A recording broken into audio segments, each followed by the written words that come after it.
기원전 44년 가이사르가 암살을 당하지 않았다면 로마는 어떤 모습이었을까?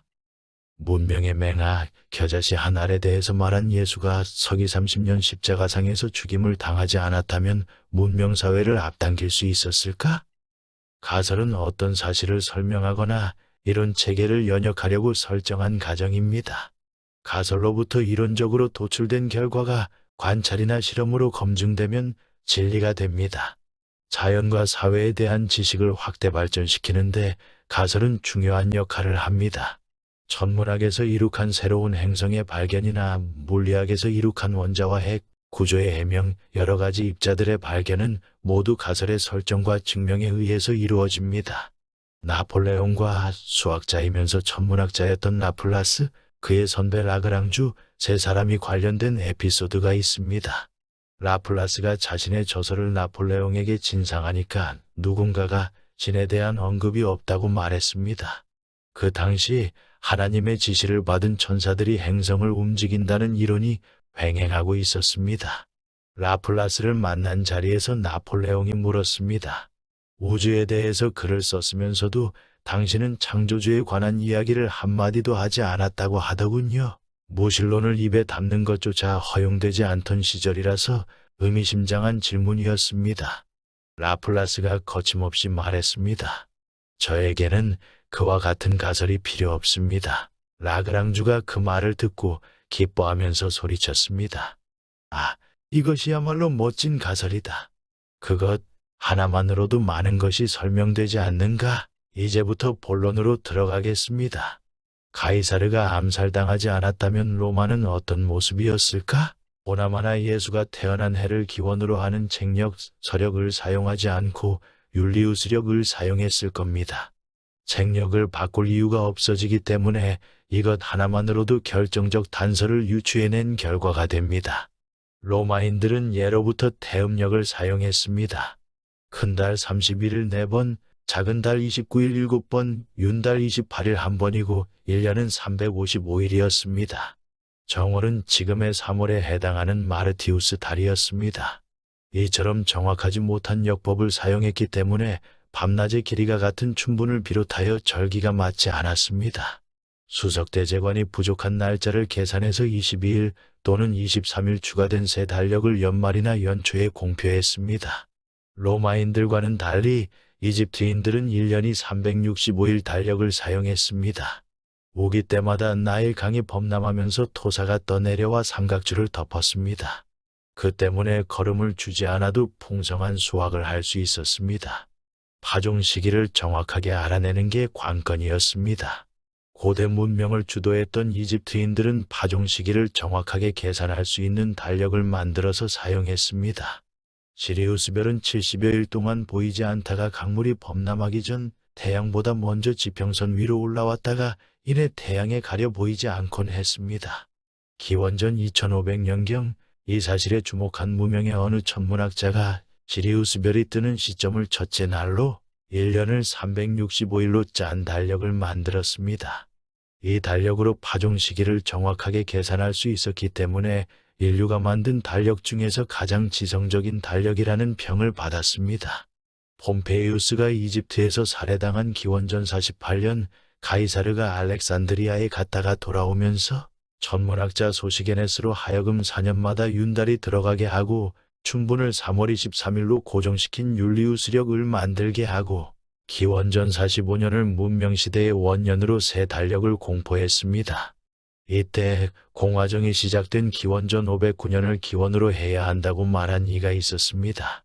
로마의 최초 도서관장 마르쿠스 테렌티우스였습니다. 가이사르는 그 제안을 받아들이지 않았습니다. 16세기까지 율리우스력을 사용하다가 부활한 그리스도를 기념하는 새 달력으로 바꾸라고 지시한 사람이 교황 그레고리우스 13세였습니다. 가톨릭이 동방과 서방교회로 나뉘고 서방교회의 53대 교황 요한 1세가 동방교회를 방문하고 로마로 돌아와서 매년 바뀌는 부활절 날짜를 간단히 계산할 수 있는 방법을 찾으라고 주교 디오니시우스 엑시구스에게 지시했습니다. 엑시구스는 유대 총독 빌라도 재임 중에 예수 사건이 있었고 율리우스력으로는 75년이었습니다. 거기서 예수 나이 30을 뺀 율리우스력 45년을 원년으로 한 교회력을 이미 만들어서 사용하고 있었습니다. 그레고리우스 13세는 율리우스력을 교회력으로 바꾸라고 했습니다. 그렇게 되니까 가톨릭을 믿는 유럽의 이탈리아, 스페인, 포르투갈, 폴란드 사람들은 율리우스력 1627년 10월 4일 잠자리에 들었다가 다음날 깨어나면서 서력 1582년 10월 15일 아침을 맞이했습니다. 하룻밤 사이에 45년이 사라지고 날짜도 10월 15일로 바뀌는 소동을 겪었습니다. 가이사르 암살 직후에도 율리우스력을 일축하고 기원전 753년을 로마 건국 원년으로 하자면서 베르길리우스에게 건국 신화를 만들도록 옥타비아누스가 지시했습니다. 베르길리우스는 자작시 목가집을 완성하고 자신의 후원자였던 마이케나스를 통해서 옥타비아누스에게 헌정한 일이 있었습니다.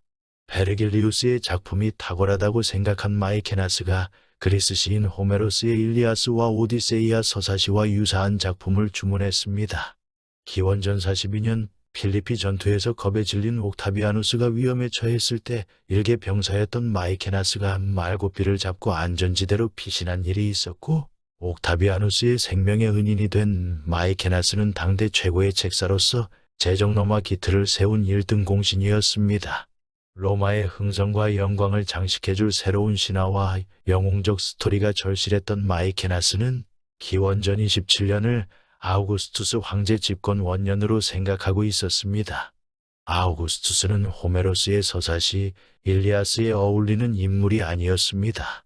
고질적인 위장병 환자인데다가 겁이 많았던 아우구스투스 황제는 직접 칼싸움을 한다거나 고매한 독백과 신들과의 대화 설정 자체가 불가능했습니다. 아우구스투스 황제 반대편 인물로 그 누군가를 사악한 존재로 만들 수도 없었습니다. 주인공이 무능하기 때문에 우스꽝스러운 서사시가 될 가능성이 다분했습니다. 베르길리우스는 그리스군과 싸우다가 패배한 트로이 장군 아에네이스를 주인공으로 호메로스와는 전혀 다른 각도에서 이야기를 전개했습니다. 부하들과 각지를 방랑하면서 천신만고 끝에 라티움에 도착한 아에네이스가 제2의 트로이를 건설하라는 신탁을 수행한다는 허구의 이야기로 가닥을 잡았습니다. 도망자 신세가 된 아에네이스가 카르타고에 도착하고 디도 여왕과 사랑에 빠졌을 때 신이 나타나서 하루빨리 여인의 곁을 떠나라고 재촉합니다. 애인이 떠난 다음 시련의 아픔을 참지 못한 여왕이 애인이 남기고 간 물건을 태우려고 쌓아놓은 장작더미 위에 올라가 스스로 목숨을 끊은 비련의 이야기도 만들어냈습니다. 아에네이스가 천신만고 끝에 도착한 라티움은 이탈리아의 중부서한 아펜니노 산맥과 서쪽 티레니아해 사이에 있는 넓은 평야지대였습니다. 예전부터 라틴인들의 조상이 살고 있던 지역이고 로물루스의 전설이 시작되는 알바론가와 가까운 곳입니다.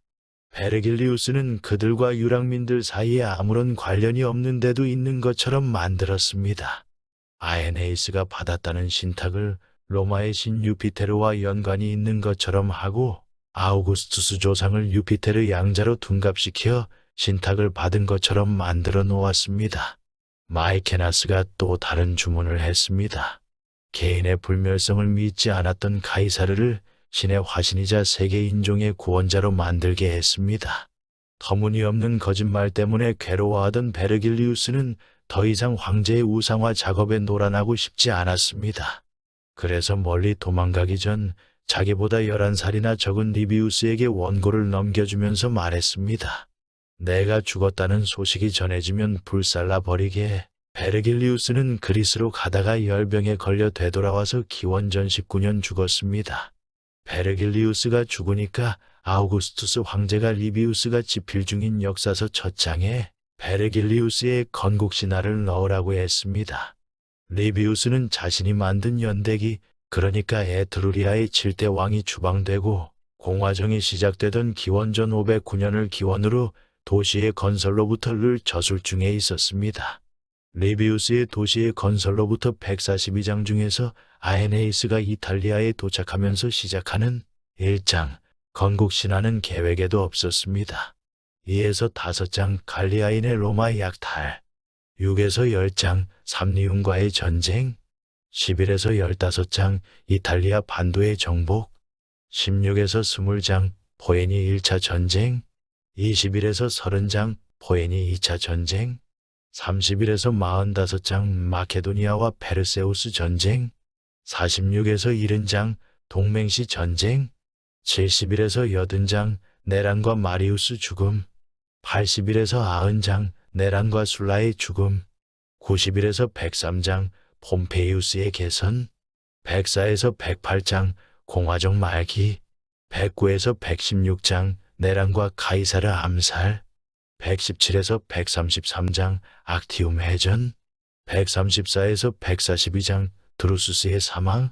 이처럼 142권까지 썼을 때 아우구스투스 황제가 로마인들과는 아무런 관련도 없는 트로이 장군 아에네이스가 이탈리아에 도착해서 로마를 건국한 것처럼 신하를 일장에 집어넣으라고 했습니다.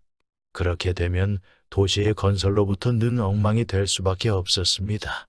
리비우스는 집필 목적을 서문에 밝힌 바 있습니다.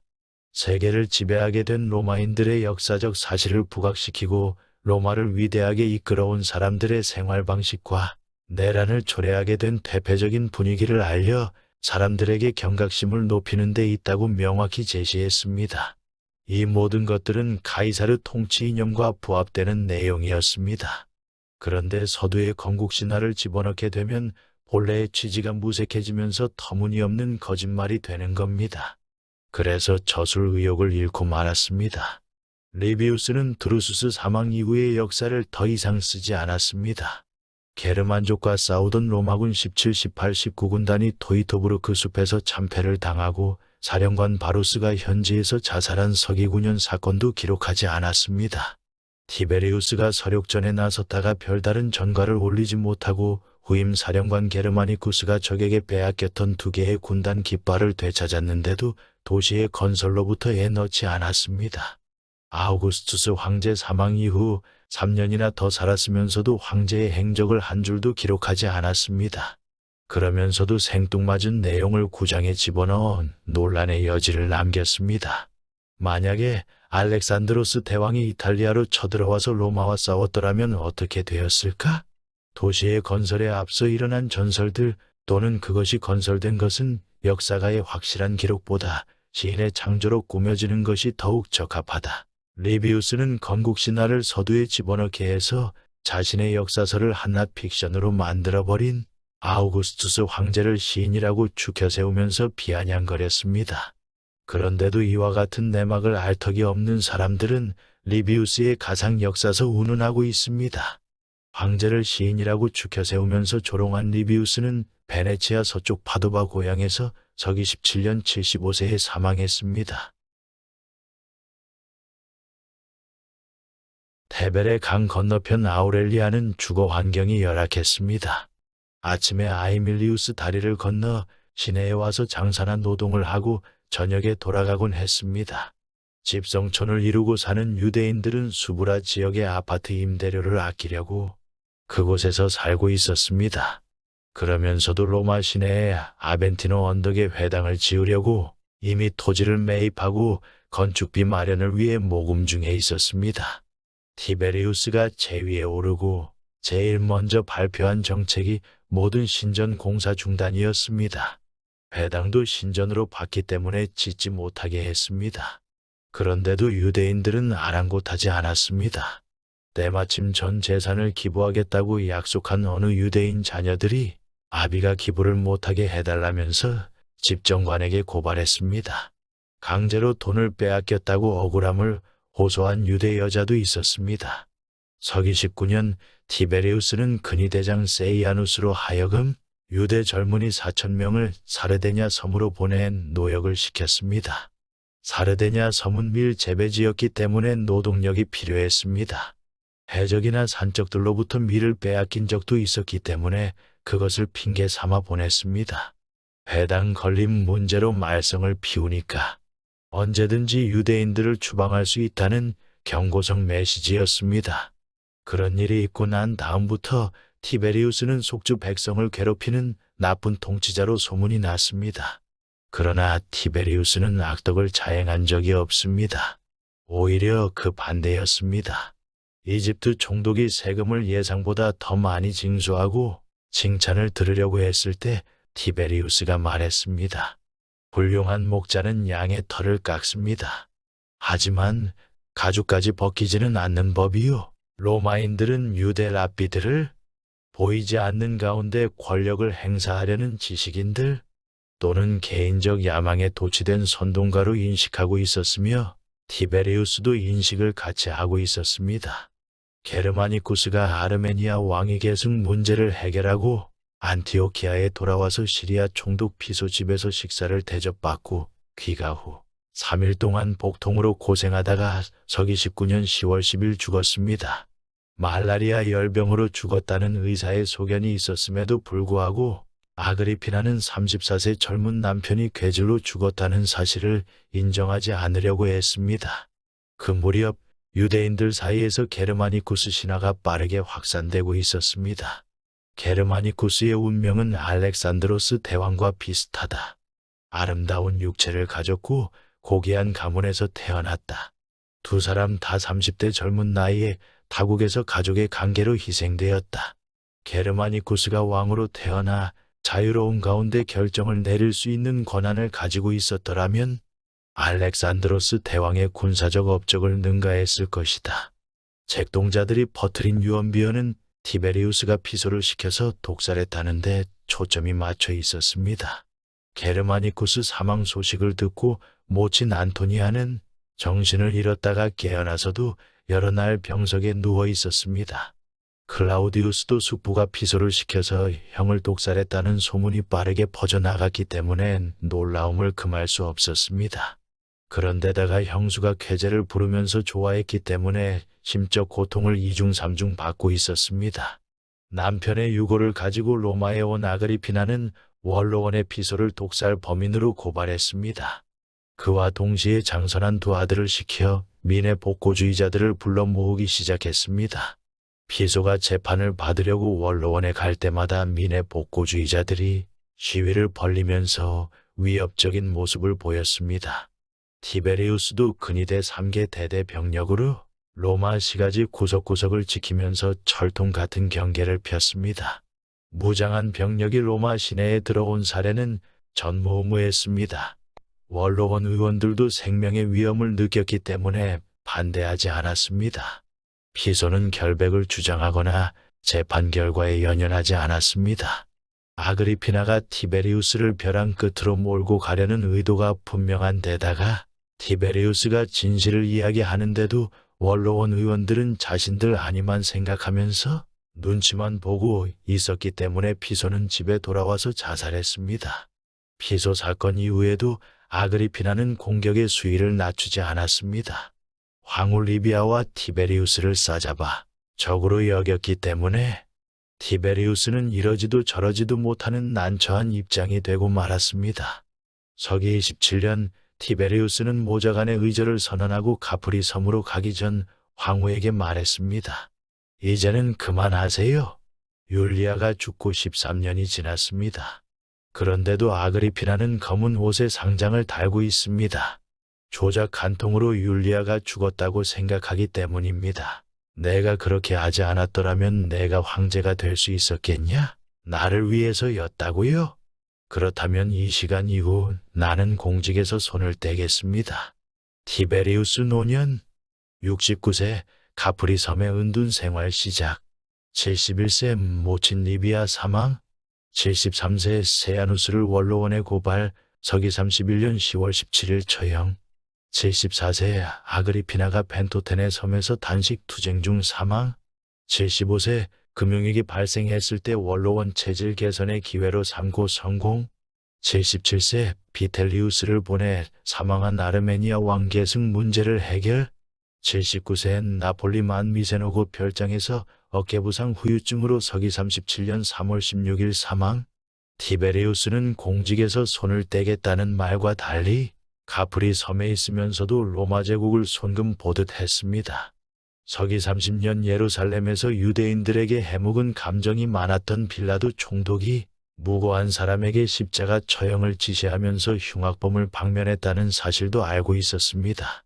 속주 총독은 무한 권력을 행사할 수 있는 절대 권력자가 아닙니다. 고발당하면 심의를 거쳐 원로원이 처벌할 수 있었습니다. 빌라도 총독 과오는 세 가지였습니다. 흉악범을 방면한 것은 속주민의 안위를 책임져야 할 총독으로서 부적절한 행동이었습니다. 박스 로마나 체제에서 십자가 처형은 용납되지 않습니다. 세 사람씩이나 처형했으니 별명의 여지가 없었습니다. 십자가상에서 죽은 시체를 방치해서 부활 운운하는 유언비어가 나돌게 한 것도 귀책 사유였습니다. 여기에 대해서 티베리우스가 발빠르게 대책을 마련했습니다. 때마침 근위 대장 세이아누스가 이스파니아 총독 루키우스 아렌티우스를 직권남용과 부정행위로 고발하면서 월권행위를 했습니다. 이것을 활용하면서 정치적 야욕을 드러낸 세야누스를 제압하고 유대인들에게도 일격을 가할 수 있었습니다. 총독에 대한 속주민의 고발은 무엇보다도 존중되어야 한다. 그러나 현지 사정도 모르는 집정관이 임기 중에 고발하면 속주 통치에 지장을 초래할 수 있다. 이와 유사한 일이 또다시 발생하지 않도록 법을 제정할 필요가 있다면서 속주 총독 임기 중 공소유예 특별법을 원로원에 요청해서 통과시켰습니다. 그렇게 되니까 빌라도 총독을 고발하려던 유대인들 정치적 음모는 제동이 걸리면서 빌라도 임기가 끝나는 서기 36년까지 기다릴 수밖에 없는 처지가 되고 말았습니다. 서기 35년 티베리우스가 비텔리우스를 보내 아르메니아 왕위 계승 문제를 또 다시 해결하니까 왕 칭호를 받지 못해서 안달이 났던 아그리빠가 티베리우스의 손자 게멜루스를 염두에 두고 칼리굴라에게 말했습니다. 티베리우스 시대가 빨리 끝나고 자네가 제위에 오르기를 기도하고 있네. 무엇으로 보나 자네가 후계자야. 칼리굴라는 싱글벙글 거리면서 내가 황제가 되면 유대 왕으로 보내주겠다는 말을 했습니다. 두 사람 얘기를 해방로의 유티쿠스가 듣고 며칠이 지난 다음 아그리빠 옷을 훔치다가 발각되었습니다. 아그리빠가 하인들이 보는 앞에서 심하게 꾸짖으니까 앙심을 품고 유티쿠스가 티베리우스를 찾아가서 아그리빠가 역적모해했다고 고자질했습니다. 졸지의 반역자가 된 아그리빠를 신문하는 자리에서 티베리우스가 유티쿠스에게 물었습니다. 고소할 것이 있다고 했는데 말해보라. 유티쿠스는 얼굴색 하나 변하지 않고 말했습니다. 늙은이가 죽고 자네가 황제가 되는 날이 빨리 왔으면 좋겠네. 게멜루스가 방해가 될 것 같으니 내가 해치우겠네. 이렇게 말하는 소리를 들었습니다. 아그리빠는 결백을 증명할 방법이 없었습니다. 그래서 공색한 별명을 했습니다. 제가 고인이 되신 아드님 가스토르와 형제처럼 지낸 날들을 기억해 주십시오. 저는 게멜루스를 가르치기까지 하지 않았습니까? 이처럼 애원했지만 티베리우스는 아그리빠를 감옥에 넣고 경거망동하지 못하도록 격리시켰습니다. 이런 일이 있고 6개월이 지난 어느 날 티베리우스가 소년체전에서 창던지기 시범을 보이다가 어깨 부상 후유증으로 서기 37년 3월 16일 사망했습니다.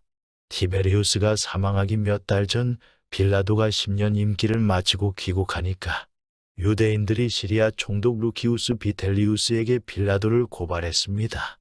빌라도로부터 예수 십자가 사건을 이미 보고 받은 바 있었던 비텔리우스는 유대인들에게 특별한 것으로 보답하겠다면서 유화책을 썼습니다. 서기 37년 1월 6월절 비텔리우스가 예루살렘에 와서 안토니오세의 보관 중이던 대제사장 예복을 돌려주면서 자진 사퇴를 원하는 가야바를 해임하고 경비대장 요나단을 대제사장에 임명했습니다. 30여 년 동안 빼앗겼던 예복을 돌려받은 사제들은 뛸 듯이 기뻐했습니다. 그러나 신정을 허락한다는 뜻은 결코 아니었습니다.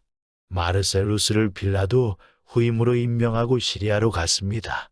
티베리우스는 비텔리우스로부터 경과 보고를 받고 와병 중에도 무덤 훼손이 범죄라는 사실을 널리 알릴 목적으로 비석에 새겨 영구보존하라는 황제 칙령을 보냈습니다. 조상에게 제사를 지내기 위해서 혹은 자녀들이나 가족들을 위해서 무덤이 손상되지 않은 채 영속적으로 남아있는 것이야말로 내가 바라는 바이다. 그런데도 누군가가 다른 사람의 무덤을 파괴하거나 악의적으로 시신을 이용하거나 다른 장소로 시신을 옮기거나 혹은 인봉을 뜯어내고 돌을 치웠다고 고소를 제기하면 나는 재판할 것을 명한다. 어느 누구도 무덤을 훼손하지 못하게 하라. 이를 어길 경우 무덤 훼손죄로 사형에 처할 것을 바라노라. 서기 37년 3월 16일 티베리우스가 나폴리의 미세노 곧 별장에서 사망했습니다. 근위 대장 마크로가 황제의 사망 사실을 원로원에 알렸습니다. 집정관 아시아티쿠스가 의사와 함께 달려가서 시신을 거만하고 누적된 피로와 노환이 사망 원인이었다면서 티베리우스 황제는 향년 79세에 사망했다고 공식 발표했습니다. 클라우디우스를 비롯하여 칼리굴라, 아에노바르부스, 레피두스, 게멜루스, 세네카, 갈바로 구성된 장례위원이 여러 대의 마차에 나누어 타고 아피아 국도를 따라 현지에 도착했습니다. 시신을 운구하려고 준비하고 있을 때 칼리굴라는 그곳 감옥에 있던 아그리빠를 데리고 왔습니다. 운구 행렬이 출발하기 직전 숨가쁘게 달려온 사람이 또 있었습니다. 임기를 마친 유대 총독 빌라도 내외가 브린디시 항구에서 티베리우스 사망 소식을 듣고 급히 달려왔습니다. 빌라도 내외가 티베리우스 시신 앞에서 조의를 표하고 있을 때 방금 전 감옥에서 나온 아그리빠는 입이 찢어지게 좋아하고 있었습니다. 유언장의 후계자 이름이 없었기 때문에 원로원은 칼리굴라를 황제로 추대했습니다. 25세가 되려면 아직도 4개월이나 부족한 칼리굴라는 우쭐거리면서 티베리우스 황제가 중단시켰던 30여 군데의 신전공사를 재개하고 빵과 서커스 정치를 하겠다면서 로마 시민을 기쁘게 했습니다. 칼리굴라는 맹목적 욕구와 억눌린 감정의 시원한 배출구였습니다. 로마 시민은 거리로 뛰쳐나와 덩실덩실 춤을 추면서 좋아했습니다. 혹독한 겨울을 보내고 봄을 맞이한 때처럼 즐거워하면서 로마는 광란의 도가니로 변해버렸습니다. 이집트의 알렉산드리아에서 경축사절단을 인솔하고 온 유대인 필론이 축하 선물을 증정하면서 큰 소리로 말했습니다. 황제 폐하, 행복은 문 밖에서 기다리고 있습니다. 이제 문을 활짝 여시고 행복을 맞이하십시오. 칼리굴라는 아그리빠에게 유대왕 칭호를 주면서 서기 34년 빌립이 죽고 공석 중인 유대 북부 지역으로 가라고 했습니다. 여기에 대해서 아그리빠는 별다른 반응을 보이지 않고 부인과 아들, 장녀, 자녀와 함께 갔습니다. 클라우디우스는 얼마간의 돈과 해방로의 블라스투스를 따라가게 했습니다. 어려운 일이 있으면 언제든지 블라스투스를 보내면 경제적 도움도 주겠다는 말을 했습니다. 칼리굴라가 제위에 오른 다음 해 연초, 클라우디우스는 칼리굴라 파트너로 집정관 명단에 이름이 오른 사실을 뒤늦게 알고 사임 의사를 원로원에 전했습니다. 숙부 티베리우스가 공직을 권했을 때도 한사코 사양한 전례가 있었기 때문에 원로원에서는 사임을 받아들이고 대기 중인 다음 조로 넘어갔습니다. 클라우디우스의 사임으로 집정관을 수행할 수 없게 된 칼리굴라는 2인 1조 예정 집정관 명단에 클라우디우스 이름을 빼고 에마 인키타투스 이름을 올려놓았습니다. 그 무렵 아그리빠는 빌립의 땅으로 가지 않고 예루살렘에 있으면서 칼리굴라에게 줄 편지를 블라스투스 편에 보내왔습니다. 봉인되지 않은 편지였습니다. 황제 폐하, 안티바는 아레다 공주와 이혼한 후 나바티아인들 미움을 사서 사해 근처의 마케루스에서 살지 못하고 갈릴리로 쫓겨갔습니다. 그 후 마케루스를 되찾겠다면서 용병을 모집 중에 있습니다. 그의 집에는 칼과 방패가 산처럼 쌓여 있으며 자기도 왕 칭호를 받겠다면서 로마로 가고 있습니다. 안티바에게 왕 칭호를 주시면 폐하께서 전쟁을 지원하는 모양새가 됩니다. 거기에다가 폐하께서 저에게 왕 칭호를 주신 것을 가지고 험담을 하고 있습니다. 칼리굴라는 세상 물정 모르는 어린아이가 분명하다. 어떻게 멍청한 아그리빠에게 왕 칭호를 줄 수 있겠는가? 저를 멍청하다고 말하는 것은 상관없습니다. 그러나 폐하를 세상 물정 모르는 어린아이 취급하는 것은 용납할 수 없는 일입니다. 클라우디우스는 편지를 읽다 말고 되돌려 주었습니다. 읽을 가치가 없다고 생각했기 때문이었습니다. 헤로디아와 아그리빠는 남매지간이면서도 유대왕 문제를 놓고 싸우곤 했습니다. 헤로디아는 이집트 클레오파트라처럼 여왕이 되고 싶어 했습니다. 아그리피나로부터 여왕을 시켜주겠다는 약속을 받고 유대로 갔다는 소문이 나돌고 있었습니다. 유대 북부 지역 빌립의 땅에 있어야 할 아그리빠가 예루살렘에 있으면서 왕 행세를 하니까 헤로디아가 안티바와 함께 로마에 와서 왕 칭호를 받으려고 욕심을 부렸습니다. 블라스투스가 칼리굴라에게 편지를 전하고 며칠 후 성문 밖에서 기다리고 있던 근위대 병사들이 안티바를 갈리아의 루구두눔으로 데리고 갔습니다.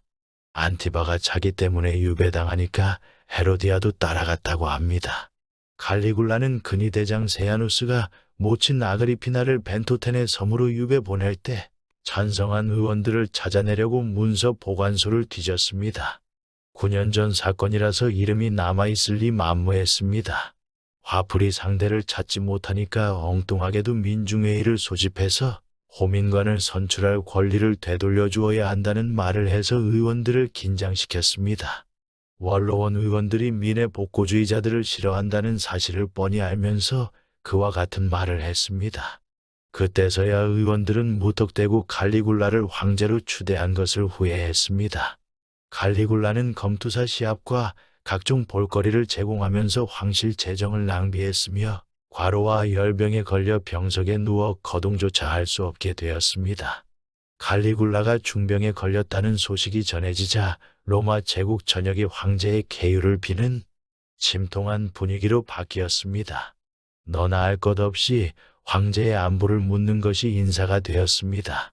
칼리굴라 얼굴이 새겨진 유피테르 신상 앞에서 쾌유를 비는 제사가 유행처럼 번져나갔습니다. 예루살렘과 가까운 얌니아 그리스인들이 칼리굴라 신상 앞에서 쾌유를 비는 제사를 지내고 있을 때 우상숭배를 반대하는 유대인들이 회방을 놓고 폭행을 가하면서 사상자가 발생했습니다. 얌니아와 가까운 이집트 알렉산드리아 그리스인들이 유대인들에게 보복성 공격을 가했습니다. 항구에 정박 중인 유대인 소유 선박에 불을 지르고 상가를 노략질하면서 유대인들이 피해를 입었습니다. 아빌라우스 플라쿠스 이집트 총독이 가세하면서 유대인 회당의 신상까지 세웠습니다. 서기 40년 3월 중순 필론이 그리스인들로부터 입은 피해 보상과 회당에 세워진 신상 철거를 탄원하려고 대표단을 데리고 칼리굴라를 찾아갔습니다. 그들보다 한 발 앞서 그리스 지도자 아피온이 보낸 사람이 먼저 칼리굴라를 만났습니다. 유대인들은 폐하께 경의를 표하지 않는 자들입니다. 도시마다 폐하의 신상이 세워지고 있을 때 유대인들은 예루살렘 성전의 신상을 세우지 않았을 뿐만 아니라 폐하의 신상 앞에서 제사 지내는 것을 수치스럽게 여기는 자들입니다. 이 말을 듣고 칼리굴라가 유대인들을 만나지 않겠다고 말했습니다. 문전박대 당한 필론이 돌아가면서 일행에게 말했습니다. 칼리굴라가 우리에게 나쁜 감정을 가지고 있는 게 분명하다. 그러나 걱정할 것 없다. 야훼를 자기 적으로 삼은 거나 마찬가지니까 그분이 알아서 하실 것이다. 우리는 용기를 잃지 말자. 이 말을 전해 들은 칼리굴라가 시리아 총독 페트로니우스에게 공문을 보냈습니다. 유대인들이 자발적으로 예루살렘에 나의 신상을 세우게 하시오. 만약 불복하면 무력을 사용해도 좋습니다. 칼리굴라의 명령을 받은 시리아 총독 페트로니우스가 지중해 연안의 티루스 공방에서 신상을 만들게 하고 예루살렘에 왔습니다. 유피테르 신상이 세워지는 것은 시간 문제였습니다.